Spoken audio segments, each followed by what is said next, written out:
NMMS national means cum merit स्कॉलरशिपची संपूर्ण माहिती मराठीत दिली आहे. पहा, NMMS म्हणजे काय? राष्ट्रीय आर्थिक दुर्बल घटक शिष्यवृत्ती योजना ही केंद्र सरकारची योजना आहे. ही योजना गरजू व हुशार विद्यार्थ्यांना शिक्षणासाठी आर्थिक मदत देण्यासाठी आहे.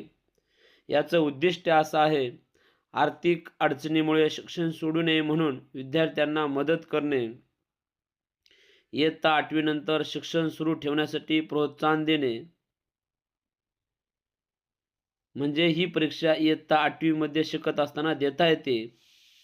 पात्रता, इयत्ता 8वी मध्ये विद्यार्थी शिकत असावा, तो सरकारी म्हणजे जिल्हा परिषद शाळेत किंवा अनुदानित शाळेचा विद्यार्थी असावा. इंग्लिश मिडियमचा विद्यार्थी चालणार नाही. नवोदय शाळेचा विद्यार्थी चालणार नाही. आश्रमशाळेचा विद्यार्थी चालणार नाही. त्याचबरोबर पालकाचे वार्षिक उत्पन्न 3.5 लाखापेक्षा कमी असावे. म्हणजे ज्यांच्या वडिलांना म्हणजे पालकांना नोकरी आहे, सरकारी नोकरी आहे, ज्यांचं उत्पन्न 3.5 लाखापेक्षा जास्त आहे, अशांना ही परीक्षा परीक्षा देता येते, शिष्यवृत्ती घेता येत नाही. 7वी मध्ये किमान 55% गुण, SC ST साठी 50% गुण आवश्यक आहेत. त्याचबरोबर परीक्षा पद्धती कशा असेल? एक्झाम पॅटर्न NMMS परीक्षा 2 भागात असते. पहिला पेपर मॅथचा असतो, मेंटल ॲबिलिटी टेस्ट. 90 प्रश्न असतात, 90 गुण असतात, वेळ 90 मिनिटे असते. बुद्धिमत्तेचा असतो, त्यामध्ये बुद्धिमत्ता, तर्कशक्ती, आकृती, नंबर सिरीज इत्यादी घटक असतात.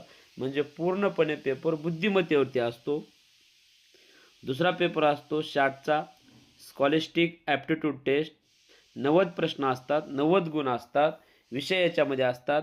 गणित 20 गुणाला असते, विज्ञान 35 गुणाला, सामाजिक शास्त्र, इतिहास, भूगोल, नागरिकशास्त्र 35 गुणाला, सामाजिक शास्त्र, विज्ञान 35 35 70, गणित 20 मार्काला, 80-90 असा 90 मार्काचा पेपर असतो.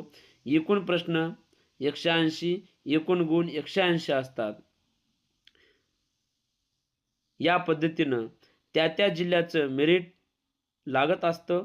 त्या जिल्ह्यात किती विद्यार्थी परीक्षेला बसलेत याच्यानुसार याचं मेरिट लागतं. शिष्यवृत्ती किती मिळते? जर 8वीच्या वर्गाला परीक्षा दिल्याच्यानंतर ही फक्त परीक्षा इयत्ता 8वीच्याच वर्गासाठी आहे.